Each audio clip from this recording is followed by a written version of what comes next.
Ahora, atentos. Es 1953. Un guardia de seguridad en el Palacio de Miraflores, en Caracas, está terminando su ronda. El aire pesa. Tiene esa humedad estancada de los edificios que han visto demasiada sangre y demasiada ambición. De repente, el olor cambia. No es pólvora ni es el tabaco de los generales de la dictadura. Es jazmín y violetas marchitas. El guardia se gira. No hay nadie. Pero el pasillo que debería estar vacío bajo el régimen de hierro de Marcos Pérez Jiménez vibra con un susurro que no pertenece a este siglo. Dicen que es ella, Misia Jacinta, la mujer que según la leyenda nunca abandonó el poder, ni siquiera después que su cuerpo fue entregado a la tierra. ¿Es posible que las estructuras políticas retengan algo más que archivos y decretos? ¿Qué pasa cuando el trauma de una nación se queda atrapado entre cuatro paredes de cal y canto? Bienvenidos a Crónicas del Lado Oscuro. Soy su anfitrión. Hoy no vamos a cazar fantasmas con linternas de plástico. Vamos a hacer algo más perturbador. Vamos a diseccionar la fenomenología del poder. Nos trasladamos a Venezuela, específicamente a la transición entre el siglo XIX y el XX. Un lugar donde la brujería, el espiritismo y la política devota militar se fundieron en una sola entidad. Hoy exploramos el enigma de Jacinta Parejo de Crespo, Misia Jacinta, la mujer que gobernó desde las sombras y que, según cuentan los que se atreven a hablar en el pasillo del Palacio Presidencial, sigue pasando revista. Díganme si no les ha pasado. Van por la oficina tarde o quizá están en su casa y de pronto sienten que el ambiente cambia. Una zona fría, un olor que no tiene sentido, esa sensación de que el lugar tiene memoria. Lo llamamos pareidolia. Lo llamamos pareidolia cuando vemos caras. Lo llamamos ansiedad cuando escuchamos pasos. Pero la verdad es que todos, hasta el más racional, tenemos ese atavismo, esa sospecha de que los lugares donde se han tomado decisiones de vida o muerte guardan una carga, un exégesis que no podemos leer, pero sí sentir. Es la fricción entre nuestra lógica moderna y el miedo instintivo a lo que sobrevive a la muerte. Y en la política, señores, nada muere del todo. Para entender a Misia Jacinta, hay que entender a Joaquín Crespo, el tigre de Santa Inés, un hombre que no movía un dedo sin consultar a los espíritus. No es una exageración.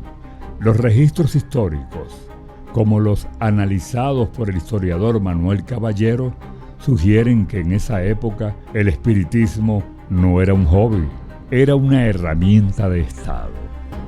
Jacinta no era solo la esposa, era el medium, la guardiana de los arcanos. Ella transformó el Palacio de Miraflores, que originalmente era su residencia privada, en un mausoleo en vida.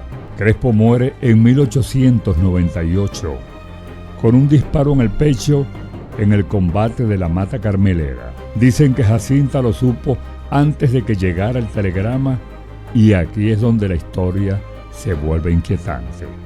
Tras la muerte de su esposo, el Palacio de Miraflores pasa a ser la sede del gobierno, pero Jacinta nunca se fue del todo. Se dice que dejó instrucciones, objetos enterrados, protecciones bajo los pisos de mármol, los testimonios coincidentes de diversas épocas, desde la dictadura de Gómez hasta los gobiernos democráticos de los años 90, hablan de una entidad femenina que viste de negro riguroso y que aparece en el despacho presidencial cuando la crisis acecha.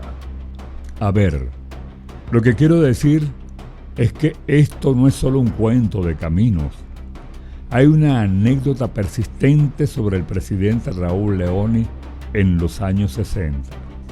Se dice que su esposa, doña Menca, tuvo que pedir que limpiaran espiritualmente ciertas áreas porque los ruidos de carruajes y las puertas que se abrían solas no dejaban gobernar. Es una anomalía que desafía la sociología política. Jung hablaba del inconsciente colectivo, ¿no? Quizá Misia Jacinta es la personificación del remordimiento nacional, el arquetipo de la madre que no confía en sus hijos para manejar el país.